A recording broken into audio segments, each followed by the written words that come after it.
교회가 반드시 해야 할 5가지. 오늘 두 번째입니다. 건강한 교회는 교육과 훈련에 힘쓴다 는 제목으로 말씀을 드립니다. 예수 믿는 사람들이 이게 만나면요, 교회를 서로 이렇게 묻곤 합니다. 어느 교회 다니십니까? 뭐 이런 질문을 하곤 합니다. 그러면 어떤 분은 예, 저는 무슨 교회를 다닙니다라고 하면서 자신의 교회 이름을 아주 적극적으로 밝히는 분이 계시고, 어떤 분은 무슨 어느 동네에 뭐 교회 다니고 있습니다, 이런 식으로 이야기하는 분도 계십니다. 저는 우리 성도님들이 만약에 이런 질문을 받으시면, 저는 관악구에 있는 청림동에 있는 함께한 교회를 섬기고 있습니다 라고 이야기하시면 좋겠습니다. 자, 그러기 위해서는요, 우리 교회가 건강한 교회로 세워지는 것이 필요합니다. 저는 제가 우리 교회가 좋은 교회라고 생각을 하고 있는 사람입니다. 우리 교회는 좋은 교회다. 근데 주님께서 제게 좀 방향을 바꾸셨어요. 이게 좋은 교회에서 건강한 교회로 교회를 세우는 것에 대한 이런 소망을 주셨습니다. 좋은 교회는 제가 만족하는 교회입니다. 이만하면 됐다, 뭐 이런, 그냥 제가 만족하는 교회가 좋은 교회고, 건강한 교회는 예수님이 기뻐하시는 교회, 예수님이 만족하는 교회가 건강한 교회입니다. 그러면 건강한 교회를 우리가 세우기 위해서는 예수님이 하라고 하는 것을 할 수 있어야 됩니다. 자, 그것이 무엇입니까? 5가지 말씀드리죠. 예배입니다. 교육과 훈련입니다. 전도와 선교입니다. 봉사와 섬김입니다. 그 다음에 사회 참여입니다. 여러분, 우리 성도님들은 이 5가지를 머릿속에 잘 기억하시고, 누가 물으면 당신 교회는 목표가 무엇입니까? 하면 이 5개를 이야기를 하시면 됩니다. 지난주에 예배에 관한 말씀을 드렸고, 오늘은 교육 훈련에 관해서 말씀을 드리겠습니다. 교회는 교육과 훈련에 힘을 써야 됩니다. 왜 그렇게 해야 될까요? 예수님의 명령이기 때문입니다. 자, 오늘 말씀 다시 보겠습니다. 너희는 가서 모든 민족으로 제자를 삼아 아버지, 아들과 성령의 이름으로 세례를 베풀고 내가 너에게 분부한 모든 것을 가르쳐 지키게 하라. 볼지어다 내가 세상 끝날까지 너희와 항상 함께 있으리라. 오늘 말씀의 핵심은 제자를 삼는 것입니다. 예수님께서 제자들에게 모든 민족으로 가서 제자를 삼으라. 이 말씀의 핵심은 제자를 삼는 것입니다. 자, 그러면 제자를 어떻게 삼습니까? 세례를 베풀고 가르쳐 지키게 함으로. 제자를 무턱대게 그냥 가서 제자 만들어라 이렇게 말씀하신 것이 아니라, 너희는 세례를 베풀고 가르쳐서 지키게 함으로. 무엇을요? 예수님의 말씀을 가르치고 지키게 함으로 제자를 삼아라 라고 말씀합니다. 이 가르치고 지키게 하는 것을 다른 말로 하면 교육과 훈련입니다. 교회는 교육과 훈련의 힘을 써야 합니다. 주님께서 말씀하셨기 때문입니다. 우리 교회가 건강한 교회로 세워지기 위해서는 교육과 훈련을 잘하는 교회, 교육과 훈련에 힘쓰는 교회가 되어야 합니다. 자, 오늘 말씀을 통해서 왜 주님은 이런 말씀을 하셨을까? 자, 그러면 교회가 교육하고 훈련하는 목표는 무엇인가? 이것을 말씀드리겠습니다. 먼저 첫 번째입니다. 그리스도인들의 영적 성장은 하나님의 뜻이다. 주님의 이 명령을 들으면 우리 속에 이런 의문이 됩니다. 꼭 가르치고 지키게 하는, 교육하고 훈련하는 것을 꼭 해야 하나? 복음 전하면, 예수 믿는 사람이 생기면 모여서 함께 예배하고 뭐 그러면 다 되는 것이 아닌가, 이렇게 생각할 수 있습니다. 또 이렇게 생각하는 분들이 많습니다. 근데 주님은 가르쳐 지키게 하라라는 말씀을 하십니다. 시간도 들어가고 에너지도 들어가는 좀 힘든 일을 주님은 요구하십니다. 왜 그럴까요? 왜 이걸 요구하실까요? 교육과 훈련을 통해서 주님이 원하시는 것이 무엇입니까? 성장입니다. 영적인 성장입니다. 영적인 성장은 하나님이 원하시는 것입니다. 하나님의 뜻입니다. 예수를 믿는다는 것은 다시 태어나는 것입니다. 중생한다는 표현을 씁니다. 예수를 믿지 않다가 예수를 믿으면 영적으로 다시 태어나는 것입니다. 영적으로 다시 태어나면 그 다음에 성장이 일어나야 한다는 것입니다. 아기가 태어나면 부모는 아기를 성장시키기 위해서 젖을 줍니다. 이유식을 합니다. 밥을 줍니다. 그리고 말을 하게 되면 교육을 실시합니다. 정신적으로 육체적으로 성장할 수 있도록 부모는 애를 씁니다. 마찬가지입니다. 예수를 믿고 나서 그 다음에 하나님께서 우리 속에 하고자 하는 것이 뭐냐 하면 성장시키는 것입니다. 이 성장은 하나님의 뜻입니다. 베드로전서 2장 2절 말씀, 자 우리 같이 말씀 읽겠습니다. 시작. 갓난아기들 같이 순전하고 신령한 젖을 사모하라. 이는 그로 말미암아 너희로 구원에 이르도록 자라게 하려 함이라. 여기에 자란다는 표현을 합니다. 자라게 하려 함이라. 갓난아기가 젖을 먹고 자라듯이 예수 믿는 사람들은 신령한 젖을 먹고 자란다는 것입니다. 그 신령한 젖이 무엇입니까? 하나님의 말씀입니다. 예수님의 말씀입니다. 예수님의 말씀을 먹고 자랍니다. 성경은 말씀을 음식에 자주 비유합니다. 음식을 먹듯이 하나님의 말씀을 먹어야 한다고 말씀합니다. 신령한 젖이라는 것은 그리스도의 말씀입니다. 그리스도의 말씀을 먹이는 곳이 어디입니까? 교회입니다. 아기가 태어나면 엄마의 품속에서 엄마의 젖을 먹고 자라듯이 예수 믿는 한 사람이 교회로 들어와서 교회 속에서 젖을 먹고 자라난다는 것입니다. 그래서 어떤 사람들은 교회를 어머니라고 이야기합니다. 교회를 어머니에 비유합니다. 아기가 어머니의 품속에서 젖을 먹고 자라듯이 한 사람이 예수를 믿으면 교회로 들어옵니다. 교회 속에서 성장을 해나갑니다. 천국에 갈 때, 하나님 나라 갈 때는 이 땅의 교회를 떠납니다. 그때까지는 교회에 소속되어 있습니다. 그래서 교회는 어머니의 품과 같은 이런 이미지를 담고 있다고 이야기를 합니다. 예수를 믿게 되면 성장을 하게 되는데 그 이유가 무엇일까요? 예수 믿게 되면 하나님의 생명이 그 속에 들어오기 때문입니다. 요한일서 5장 12절 말씀, 자 중요한 말씀입니다. 우리 같이 읽습니다. 시작. 아들이 있는 자에게는 생명이 있고 하나님의 아들이 없는 자에게는 생명이 없느니라. 하나님의 아들이 있는 자, 하나님의 아들이 그 속에 있는 자, 예수님을 모신 자에게는 생명이 있다고 말씀합니다. 이 생명은 영원한 생명입니다. 하나님의 생명입니다. 그 생명이 들어온다는 것입니다. 예수님을 믿지 않는 자에게는 이 생명이 없습니다. 예수 믿는 자에게 이 생명이 있습니다. 이 생명이 자라게 만드는 원동력이라는 것입니다. 이 생명이 있기 때문에 자란다는 것입니다. 여러분, 도토리가 그 도토리는 아주 작은 것입니다. 작고 딱딱한 것입니다. 그 도토리를 땅에 심고 적절한 환경을 만나면 큰 도토리 나무가 됩니다. 그 도토리, 작은 도토리가 어떻게 큰 이 도토리 나무가 되는지 참 신기합니다. 그 도토리가 땅에 심겨지고 적절한 환경을 만날 때 성장을 해서 도토리 나무가 됩니다. 왜요? 그 도토리 속에 생명력이 있기 때문입니다. 생명력이 있기 때문에 적절한 환경을 만나니 성장을 하는 것입니다. 생명이 성장을 하는 데는 적절한 환경이 있어야 됩니다. 교회가 한 생명이 태어나서 주님을 섬기고 자라가는 가운데서 교회가 이 환경을 만들어주는 일을 하는 것입니다. 교회는 한 생명이 주님 안에서 잘 자랄 수 있도록 그런 좋은 환경을 만들어줘야 합니다. 여러분, 우리는 누구도 혼자 예수 못 믿습니다. 혼자 신앙생활 잘할 수 있는 사람 아무도 없습니다.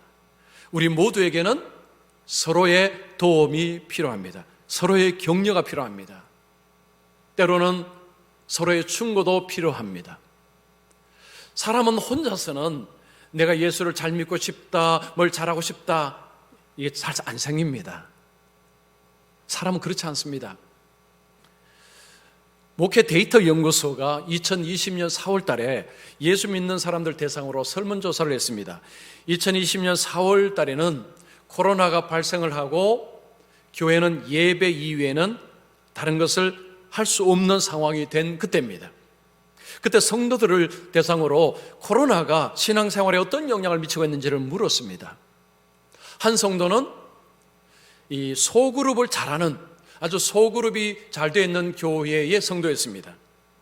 그 성도에 이렇게 물었습니다. 예배 마치고 소그룹을 못하는데 아쉽지 않습니까? 그때 성도가 이런 이야기합니다. 아쉽기는 합니다만, 근데 지금 안 하니 너무 편합니다. 그리고 여기 한마디 더 붙입니다. 사실 교회에서 모임하는 것은 본능에 반하는 것 아니겠습니까? 여러분 이해하셨습니까? 교회에서 모이고 소그룹을 하고 뭘 배우고 하는 것이 본능에 반한 행동이라고 고백을 한 것입니다. 여러분 교회에서 우리 성경 공부합시다, 기도회 합시다 하면 별로 안 가고 싶지요. 우리 마음은요, 가고 싶다 마음보다는 빨리 집에 가고 싶다, 안 가고 싶다, 이런 마음이 우리 속에 사실은 가득 차 있습니다. 스스로가 내가 하나님을 더 알고 더 배우고 이런 데 열심을 내는 이런 마음이 우리 속에 꽉 차 있느냐? 그렇지 않다는 것이요. 안 하면 편합니다. 왜냐하면 우리 육신은요, 편한 것을 좋아합니다. 그냥 안 하면 편해요. 안 하면 편합니다. 코로나 온라인으로 교회 안 오니까 집에서 얼마나 편합니까? 여러분 편하죠. 왜 그럴까요? 우리 속에 있는 죄성이 여전히 우리 속에 작동하기 때문입니다. 예수를 믿어도 여러분 우리 속에 있는 죄성은 끊임없이 우리로 하여금 세상을 향하도록 자꾸 끌어당깁니다. 예수를 믿고 나도 여러분 죄가 없어지는 것이 아닙니다. 여전히 우리 속에 죄가 있습니다. 이 죄는 교회 쪽으로 자꾸 우리를 끌고 가는 것이 아니고 교회 반대 방향으로 자꾸 세상 쪽으로 우리를 자꾸 몰고 갑니다. 여러분 세상이 어떤 곳입니까? 예수님을 죽인 곳입니다. 지금 이 세상은 예수님을 죽인 세상입니다. 그리고 예수님을 믿는 자들을 핍박하는 세상입니다. 이 세상을 향해서 나아가면 영적인 성장과 성숙은 일어나기가 어렵습니다. 여러분 생명은 아무런 환경에서 자라나는 것이 아닙니다. 적절한 환경이 있어야 됩니다. 저는 제가 서울에 야자나무가 좀 있으면 좋겠다라는 생각을 해본 적이 있습니다. 여러분 우리가 운전하고 갈 때에 도로변에 야자나무가 있으면요 얼마나 보기 좋겠습니까? 그런데 아쉽게도 서울에는 야자나무를 심어도 성장을 할 수가 없습니다. 왜냐하면 야자나무가 성장하는 환경이 아니기 때문입니다. 우리 영혼도 마찬가지입니다. 여러분 환경이 나빠지면 우리의 속사람도 그쪽으로 자꾸 딸려갑니다. 우리 속에 있는 죄가 그 나쁜 환경을 너무 좋아합니다. 우리를 자꾸 그쪽으로 끌어당깁니다. 그래서 여러분 나쁜 환경 속에서 예수를 잘 믿는다 쉽지 않습니다. 쉽지 않은 일입니다.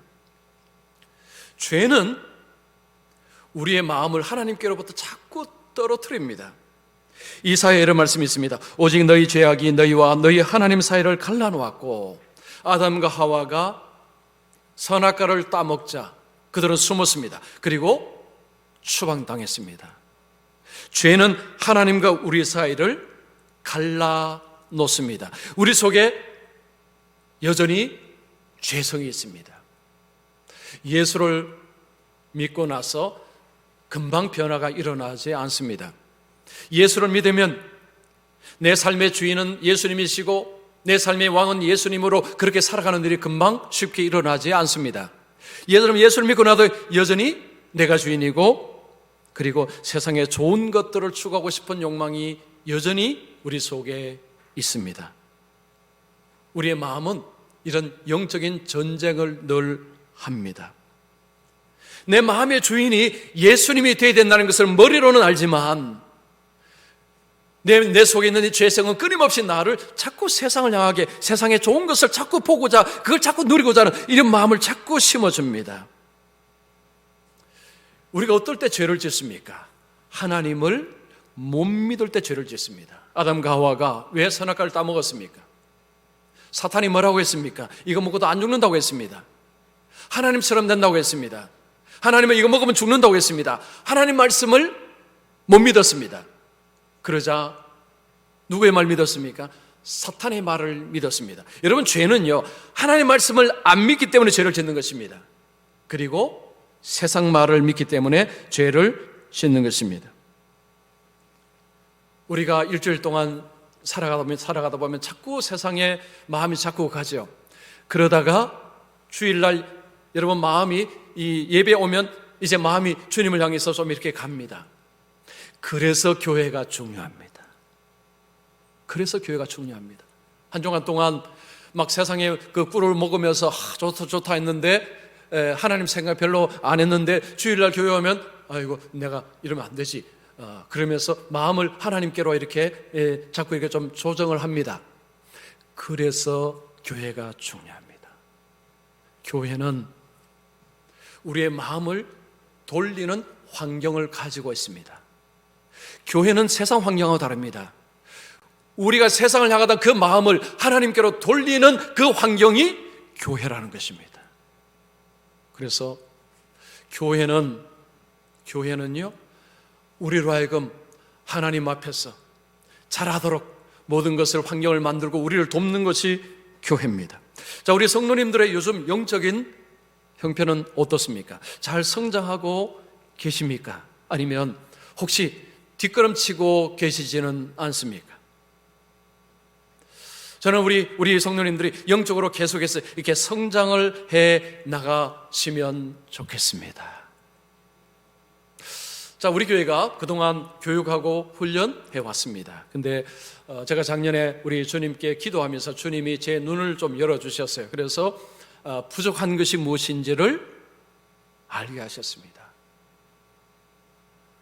제가 무엇을 해야 되는지를 알게 해주셨습니다. 그래서 제가 앞으로 5년이라는 이 세월 동안에 이제 5가지 기둥을 잘 세우는데 그 중에 하나가 교육과 훈련입니다. 그래서 제가 이제 하고자 하는 것은 우리 교회에서 이제 갓 예수를 이제 믿는 순간부터 저 천국 갈 때까지 촘촘히 교육 과정, 훈련 과정을 만들어가는 것입니다. 그래서 한 5년 정도 되면 이제 길이 좀 잘 보일 수 있도록, 로드맵이 쫙 이렇게 보일 수 있도록 그렇게 길을 까는 것이 제 목표입니다. 자, 우리 성도님께도 부탁드립니다. 여러분 기도해 주십시오.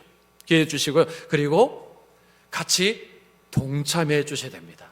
아무리 좋은 걸 만들어도 여러분이 참여해 주시지 않으면 무슨 소용이 있겠습니까? 그래서 기도해 주시고 그리고 여러분들도 같이 합력해서 참여해 주시면 좋은 교육과 훈련을 통해서 건강한 교회를 계속해서 세워나갈 수 있을 것입니다. 자, 두 번째입니다. 교육과 훈련의 목표는 예수님을 닮는 것입니다. 자, 교회는요, 열심히 교육하고 훈련해야 되는데 목표가 뭐냐? 예수님을 닮는 것입니다. 에베소서 4장 15절 말씀 우리 같이 읽습니다. 시작. 오직 사랑 안에서 참된 것을 하여 범사에 그에게까지 자랄지니라. 그는 머리니 곧 그리스도라. 그에게까지 자랄지라. 그는 머리니 곧 그리스도라. 우리가 교육받고 훈련받아서 자라가야 될 목표는 예수님입니다. 예수님처럼 되는 것입니다. 여러분, 이 목표가 작은 목표입니까? 큰 목표입니까? 큰 목표입니다. 이게 엄청나게 큰 목표입니다. 여러분, 인생은요, 목표가 커야 합니다. 그리고 그 목표가 선명해야 됩니다. 분명해야 됩니다. 그러면 교육과 훈련을 받는 것을 꺼리지 않습니다. 동계올림픽이 시작되었습니다. 동계올림픽에 참여한 선수들이 희망하는 것이 뭘까요? 금메달을 목에 거는 것입니다. 모든 선수들은 금메달 목에 걸고 자기 나라로 돌아가는 것, 이것이 모든 선수들의 소망입니다. 그러나 그 금메달을 따는 사람은 소수일 뿐입니다. 소수가 금메달을 따는 것입니다. 근데 동계올림픽에서 금메달을 5개를 딴 선수가 있습니다. 미국의 이 에릭 하이든이라는 선수입니다. 이 선수는 스피드 스케이팅 선수인데 1980년 동계올림픽에서 5관왕을 차지했습니다. 이 선수에게 기자가 나중에 물었습니다. 그 힘든 훈련을 어떻게 견뎌냈습니까? 라고 물었습니다. 그때 에릭 하이든이 이런 대답을 합니다. 별로 힘들지 않았습니다. 왜냐하면 금메달을 목에 거는 것을 저는 상상을 했기 때문입니다. 라고 했습니다. 기자가 더 물었습니다. 좀 더 설명을 해 주실 수 없습니까? 그때 에릭 하이든이 이런 대답을 합니다. 저는 제가 훈련할 때에 단상에서 금메달을 딴 모습을 상상합니다. 미국의 성조기가 올라가는 모습을 상상합니다. 미국 국가가 연주되는 것을 상상합니다. 관중들이 감동을 받아 눈물 흘리고 박수치는 그 상황을 저는 상상합니다. 그래서 훈련이 힘들지 않았습니다. 라고 했습니다. 자, 이 선수를 통해서 목표가 일단 커야 됩니다. 그리고 분명해야 됩니다. 선명해야 됩니다. 그러면 훈련을 기꺼이 바꾸자 한다는 것입니다. 요즘 그 어린 자녀를 키우는 우리 부모님들 걱정이 많을 것입니다. 왜냐하면 세상이 너무 빠르게 움직이고 있으니까요. 지금 세상 빠른 이 속도가요, 이전하고는 완전히 다릅니다. 이렇게 빨리 돌아가는데 우리 자녀들이 제대로 살 수 있을 것인가, 성공적인 삶을 살 수 있을 것인가, 이런 것이 부모의 걱정거리입니다. 우리 부모님들께 제가 추천하고 싶은 책이 한 권 있습니다. 제목이 미래의 교육입니다. 여러분 적어 놓으십시오. 미래의 교육. 저자는 김경희 교수입니다. 김경희. 미국의 윌리엄 메리 대학교의 교수입니다. 미래의 교육입니다. 며느리 그리고 아들에게 선물을 한번 해 주십시오. 이 김경희 교수는 창의력 분야에 있어서 세계의 어떤 그 아주 전문가로 인정을 받고 있습니다. 창의력, 창의성 이쪽에 대가입니다. 이 김경희 교수가 이 책을 통해서 부모님들에게 자녀가 미래의 인재로 자라기를 원한다면 창의성을 길러줘야 됩니다. 그 이야기를 하고 있습니다. 창의성이 미래 교육의 핵심이라는 것입니다. 여러분, 이제 우리가 이 4차 산업혁명 시대에 이미 들어왔습니다. 4차 산업혁명 시대는 인공지능, 로봇, 사물 인터넷 이런 것들이 핵심입니다. 이 4차 산업혁명 시대 사람들이 걱정하는 것은 일자리입니다. 로봇이 빠르게 사람들의 일자리를 차지하고 있습니다. 지금은 이 커피를 내리는 것도 이제 로봇이 하는 것을 여러분 아마 보신 분이 계실 것입니다. 사람들이 하는 것을 로봇이 많이 대체하고 있습니다. 일자리를 빼앗는 것이 지금 이 현대인들의 어떤 고민입니다. 자, 이런 가운데서 김경희 교수는 앞으로 이 변화된 세상 가운데서 창의성이 없으면 힘들다는 것입니다. 창의성. 자, 그러면 이 창의성을 어떻게 길러낼 것인가? 이 김경희 교수는 역사상에서 창의성을 가지고 세상을 변화시킨 인물들을 추적 조사했습니다. 예를 들면 아인슈타인, 스티브 잡스, 넬슨 만델라 이런 사람들의 삶을 추적 조사를 했습니다. 이런 사람은 어떻게 창의성을 가지고 세상을 변화시켰는가? 공통의 핵심이 하나가 있었습니다. 높은 목표였습니다. 모두가 목표가 높았습니다. 그리고 그 목표가 허리멍텅하지 않았습니다. 선명했습니다. 이 창의성을 가지고 살기 위해서는요, 일단은 목표가 커야 된다는 거죠. 그리고 선명해야 된다는 것입니다. 자, 그러면 이 높은 목표를 가지고 선명한 목표를 가지고 살도록 하기 위해서는 어떻게 되느냐? 독서가 반드시 필요하다는 것입니다. 독서하고 질문하는 것입니다. 여러분, 우리나라 교육 환경에서는 이게 어렵다는 것입니다. 왜냐하면 시험 위주의 교육입니다. 시험 점수로 우등생, 열등생을 판단해 버립니다. 정답을 맞춰야 됩니다. 창의성을 기르기 위해서는 좀 기다려줘야 됩니다. 황당한 질문을 던질 때도 그 질문을 받아줘야 된다는 거죠. 질문이 황당하지만 그 질문을 받아줘야 된다는 것입니다. 그리고 책을 통해서 본인이 정말 호기심 있는 것을 스스로 찾을 수 있도록 하는 그 좋은 방법이 책 읽기라는 것입니다. 책 읽기. 책을 읽으면서 자기가 무엇을 좋아하는지를 찾아서 나가다 보면 목표를 설정을 한답니다. 그리고 그 목표를 향해서 달려간다는 것입니다. 여러분, 이 책을 꼭 한번 읽어보시기 바랍니다. 예수 믿는 우리 부모님들이 자녀들이 큰 꿈을 가지고 살도록 하기 위해서 뭘 해야 될까요? 가장 먼저는 하나님을 알도록, 하나님을 만나도록 하는 일을 반드시 하셔야 됩니다. 왜 그렇습니까? 하나님은 내 자녀의 주인이십니다. 내 자녀의 창조자이십니다.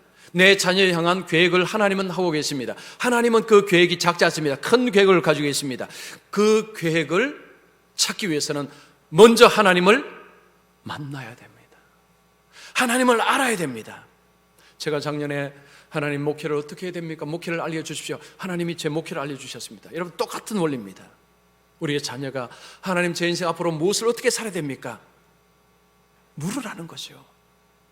계속 자녀가 하나님 계속 물어야 됩니다. 그냥 한두 번 묻는 계속 물어야 됩니다. 하나님 제 인생을 보내셨는데 제가 제 인생의 목표가 무엇입니까? 무엇을 하면 살아야 됩니까? 하나님 가르쳐 주십시오. 이걸 묻는 자녀로 만드셔야 됩니다. 그래서 가정에서 부모님이 하나님을 향해서 기도하고 말씀 있는 이런 모습을 먼저 보여주셔야 합니다. 우리의 자녀들은 부모의 잔소리로 자라지 않습니다. 부모의 모습을 보고 자랍니다. 우리의 가르침을 따라 자라는 것이 아니고 우리의 모습을 보고 자랍니다. 저도 제 아버지의 말씀은 기억나지 않습니다. 근데 아버지가 기도하는 모습은 제 얼굴에, 제 뇌리에 선명합니다. 보고 자랍니다. 부모님들이 지금 코로나 시대에 이제 자녀들과 너무 밀착이 됐습니다. 이 코로나 시대는요, 자녀들이 교회와는 멀리 떨어뜨리고 부모와는 너무 가까이 만들어 버렸습니다. 부모도 재택하고 이러니까 집에서 같이 있는 시간이 많아졌습니다. 여러분, 원래 자녀 교육의 주 책임자는 부모입니다. 근데 코로나 시대가 부모의 책임감을 확실하게 심어주고 있습니다. 이때 성경을 잘 가르쳐 주는 것보다 더 중요한 것은 성경을 통해서 아버지와 어머니가 어떻게 변화되고 있는 것을 간증해 주는 것이 중요합니다. 간증이 정말 중요합니다. 아빠가 하나님의 말씀을 통해서 지금 이렇게 내가 삶이 변화되었다는 것을 간증하는 것이 중요합니다. 여러분, 디모데후서 3장 16절 말씀, 자, 우리 같이 읽습니다. 시작.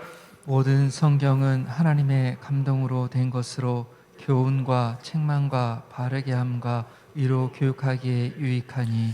여기 보십시오. 성경은 교훈, 책망, 바르게 함과 의로 교육하기에 유익하니. 성경은 하나님의 말씀이기에 이 말씀은 우리를 교훈하고 책망하고 우리를 바르게 하고 우리를 의롭게 하고, 이게 바로 성경입니다. 예수 믿는 사람은 성경을 귀하게 여겨야 됩니다. 아버지가 성경을 귀하게 여깁니다. 어머니가 성경을 귀하게 여깁니다. 자녀들도 그것을 봅니다. 성경이 귀한 거구나. 성경이 내 삶을 어떻게 만들어가고 있는지, 하나님이 말씀을 통해서 나를 어떻게 빚어가고 있는지를 간증을 매일 할 수는 없습니다. 가끔 하십시오. 저는 제가 미국에 있는 아들에게도 지금도 그 이야기합니다. 카톡은 매일 하지만 가끔 전화해서 최근에 기도하고 어떤 일어난 일, 이거 제가 일부러 알려줍니다. 너도 기도해야 된다. 이런, 그걸 제가 기도해야 된다고 잔소리하면 기도하겠습니까? 먼저 제가 제 경험을 알려주는 것입니다. 부모는 자녀가 하나님을 만나도록 하는 안내자 역할을 하는 존재입니다. 어떤 은퇴하신 목사님이 신학교에서 특강을 하시면서 신학생들에게 이런 이야기입니다. 여러분이 나중에 목회를 하고 그리고 직분자를 세울 때 동네 통반장에게 가서 먼저 물어보고 세우십시오라고 했습니다. 통반장이 가서 우리 교회가 지금 이분을 교회에 무슨 직분으로 세우려고 하는데 당신은 어떻게 생각하십니까? 라고 물어보라는 거죠. 요즘은 여러분 통반장이 누군지도 모릅니다. 그래서 통반장에게 묻는다는 것은 좀 어려운 이야기고, 자녀에게 물으면 가장 좋을 것 같습니다. 자녀에게. 이제 성도님들이 보통 이제 어떤 직분을 할 때 되면 자녀들이 어느 정도 성장을 했습니다. 그럼 그 자녀에게 물어보는 거죠. 지금 아버지를, 어머니를 이렇게 하려고 하는데 너 생각은 어떠냐? 여러분, 자녀가 어떻게 대답을 할 것 같습니까? 우리는 누구도 자신 있게 이 대답을 잘할 것입니다 라고 말할 수는 없을 것입니다. 여러분, 우리는 다 부족합니다. 우리 다 부족합니다. 여러분, 저도 다 부족해요. 우리는 예수님을 닮아가는 과정 중에 있는 사람들입니다. 그래서 우리는 누구도 사실은 완전하지 않습니다. 그렇지만 나도 예수님을 닮아가고 있다는 것을 보여줘야 된다는 거죠. 누구에게? 자녀들에게. 이게 교육의 핵심입니다. 링컨은 장작을 패는데 8시간이 필요하다면 나는 6시간은 나를 가는데 쓰겠다라는 유명한 말을 했습니다. 장작을 패는데 8시간을 사용한다면 나는 6시간은 나를 가는데 시간을 쓰겠다. 나를 날카롭게 갈아야 장작을 잘 펼 수 있기 때문입니다. 시간이 많다고 일을 잘하는 것은 아닙니다. 여러분, 시간을 많이 준다고 모두가 일을 잘하는 것이 아닙니다. 나를 날카롭게 간 사람이 일은 잘하는 것입니다. 예수 믿는 것도 똑같습니다. 여러분, 교육과 훈련을 피하게 되면 날이 무딥니다. 날이 무딥니다. 시간이 많아도 아무런 장작을 펼 수가 없습니다. 교육과 훈련은 나를 세우는 일을 합니다. 작년에 우리 교회에서 줌으로 성경 관통학교를 28주를 했습니다. 언약을 가지고 관통을 하고, 하나님 나라로 관통을 하고, 구약의 예수님으로 관통을 하고, 8단어로 관통을 하고, 이렇게 관통을 했습니다. 작년에 우리 참여하신 분들은 아마 유익을 많이 받았을 것입니다. 성경을 관통하는 이런 것을 한 해를 했습니다. 올해는 이제 성경 교리 학교를 합니다. 웨스트민스터 소요리 문답을 가지고 또 줌을 합니다. 줌으로 여러분 집에서 이제 하실 수 있도록, 작년에도 집으로 했고요. 올해는 더 많은 분들이 참여할 수 있도록 주중에는 유튜브에 올라져서 우리 성도님들이 참여할 수 있도록 어느 시간이든지 보실 수 있도록 그렇게 지금 하려고 합니다. 이 웨스트민스터 소요리 문답은요, 최소한의 성경의 지식입니다. 알맹입니다. 이 지식을 잘 알고 있으면 자녀들에게 성경을 알려주는데 굉장히 도움이 됩니다. 여러분, 우리 아이들뿐만 아니고요, 우리 성도들이 이 소요리 문답을 잘 알고 있으면 신앙에 굉장한 도움을 받습니다. 장로교의 어떤 핵심이라고 할 수 있습니다. 그래서 이것을 올해 3월부터 시작합니다. 여러분께서 피하지 마시고 집에서 휴대폰으로 할 수 있습니다. 여러분 많이 참여해 주시기 부탁을 드립니다. 이제 앞으로 우리 아이들부터 시작해서 우리 어르신까지요, 우리 교회가 이 교육과 훈련을 하는 데 있어서 이제는 아주 힘을 쓸 것입니다. 그래서 제 목표는 뭐냐면, 교육과 훈련하면 함께하는 교회 가서 물어봐라, 그런 교회로 만드는 것이 제 지금 목표입니다. 그래서 이것은 단기간에 되는 것은 아닙니다. 시간이 좀 걸립니다. 그래서 5년이라는 목표를 가지고 내가 잘 한번 만들어 보고자 합니다. 여러분께서 같이 기도해 주시고요. 이제는 목표가 분명해졌습니다. 분명한 목표라는 것은 이제는 달려갈 것입니다. 그래서 여러분께서 같이 동참해 주셔서 우리 교회가 이제는 좋은 교회를 넘어서 건강한 교회, 우리 주님께 기쁨을 드리는 그런 교회로 세워갈 수 있기를 소망합니다. 이 아멘이 작습니다. 다시 한번 하죠. 여러분 크게 아멘 해주셔야 제가 힘이 납니다. 자, 이제 우리 교회가요, 좋은 교회를 넘어서 건강한 교회로, 우리 주님을 기쁘시게 하는 교회로, 그런 교회로 세우기를 소망합니다.